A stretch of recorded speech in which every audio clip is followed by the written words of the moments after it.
বর্তমান সময়ের জনপ্রিয় জুটি নিলয় আলমগীর ও জান্নাতুল সুমাইয়া হিমি। দিন দিন বাংলা নাটকের জনপ্রিয়তা বেড়েই চলেছে।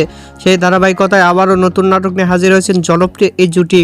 নাটকটির নাম মায়া বনের হরিণ। এই নাটকটিতে অভিনয় করেছেন বর্তমান সময়ের আলোচিত অভিনেতা নিলয় আলমগীর ও আলোচিত অভিনেত্রী জান্নাতুল সুমাইয়া হিমি। এই নাটকটি রচনা ও পরিচালনা করেন রুবেল আনুশ। নাটকটি খুব শীঘ্রই নাফ এন্টারটেইনমেন্টের ইউটিউব চ্যানেলে প্রকাশিত হবে। আপনারা দেখতে চাইলে অবশ্যই নাফ এন্টারটেইনমেন্টের ইউটিউব চ্যানেলে চোখ রাখুন এবং নিয়মিত নতুন নতুন নাটকের আপডেট পেতে হলে অবশ্যই চ্যানেলটিকে সাবস্ক্রাইব করে রাখুন। পরবর্তী ভিডিওর জন্য অপেক্ষা করুন।